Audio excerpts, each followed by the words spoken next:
ناظرین آداب، صفا آن لائن نیوز میں آپ کا استقبال ہے۔ پیش ہے آج کی خاص رپورٹ۔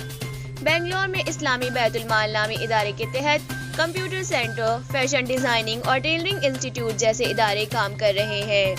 گزشتہ دنوں اسلامی بیت المال کا سالانہ جلسہ منعقد ہوا، جس میں لڑکیوں نے ہنر اور ٹیلنٹ کا بڑا شاندار مظاہرہ کیا۔ صرف 3 ماہ کا کورس مکمل کرنے والی لڑکیوں نے کمپیوٹر اور ٹیلرنگ کورس سیکھ کر اپنے علم و ہنر کا جس طرح مظاہرہ کیا وہ قابل تعریف تھا۔ فیشن ڈیزائننگ اور ٹیلرنگ کا کورس مکمل کرنے والی لڑکیوں نے اپنے ہاتھوں سے ملبوسات کے ایک سے بڑھ کر ایک نمونے تیار کیے، جو نمائش میں توجہ کا مرکز بنے رہے۔ اسی طرح کمپیوٹر کورس مکمل کرنے والی طالبات نے بھی اپنے اپنے پروجیکٹ پیش کرتے ہوئے خوب پذیرائی حاصل کی۔ یہ سالانہ جلسہ اسلامی بیت المال کے قائم کردہ شادی محل میں منعقد ہوا اور کرناٹک ریاستی وقف بورڈ کے additional chief executive officer doctor Moazuddin Khan کے ہاتھوں کورس مکمل کرنے والی لڑکیوں کو سرٹیفکیٹ اور انعامات سے نوازا گیا۔ اس موقع پر اسلامی بیت المال کے صدر مختار احمد نے بتایا کہ اب تک 1000 لڑکیاں اس ادارے سے فارغ ہو چکی ہیں۔ کئی لڑکیوں کو نجی کمپنیوں میں ملازمت مل چکی ہے، جبکہ کئی لڑکیاں کپڑوں کی سلائی کے ذریعے گھر بیٹھے روزی روٹی کما رہی ہیں۔ واضح رہے کہ بنگلور کے شیواجی نگر میں 1951 میں شہر کے بزرگوں نے مل کر اسلامی بیت المال قائم کیا تھا۔ بیت المال کے ذریعے غریبوں، یتیموں، بیواؤں کی مدد کرنے کا سلسلہ اس وقت سے اب تک باقاعدہ جاری ہے۔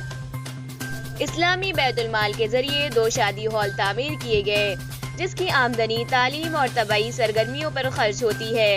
چند سال قبل اس ادارے کی کمیٹی نے یہ فیصلہ کیا کہ ضرورت مندوں میں انفرادی طور پر مدد فراہم کرنے کے بجائے کیوں نہ ایک ایسا قدم اٹھایا جائے کہ ملت کی لڑکیاں کچھ سیکھ کر اپنے پیروں پر خود کھڑی ہو جائیں اور خود کفیل اور خود مختار بن جائیں۔ لہٰذا 6 سال قبل اسلامی بیت المال کے ہی نام سے IBM کمپیوٹر، فیشن ڈیزائننگ اور ٹیلرنگ انسٹیٹیوٹ کی بنیاد رکھی گئی۔ اسلامی بیت المال کے صدر مختار احمد نے بتایا کہ کمپیوٹر اور ٹیلرنگ کی اس مفت تربیت سے نہ صرف مسلم لڑکیاں بلکہ دیگر مذاہب کی لڑکیاں بھی فائدہ اٹھا رہی ہیں۔ اس کوشش کو دیکھ کر یہ بات صاف ہو جاتی ہے کہ وقف کی آمدنی کو منظم اور مؤثر طریقے سے استعمال کیا جائے تو یہ تعلیم اور روزگار فراہم کرنے کا بہترین ذریعہ بن سکتا ہے، اور وقف کی آمدنی سے سماج کی بدحالی کو دور کرنے کا زبردست کام لیا جا سکتا ہے۔ بنگلور میں وقف کا یہ ادارہ ایک عمدہ مثال ہے۔ کاش ہر شہر میں موجودہ اوقاف کے متولیان اس سے کچھ سبق لیتے۔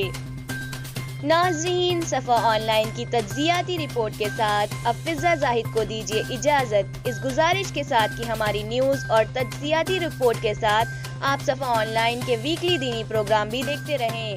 اللہ حافظ۔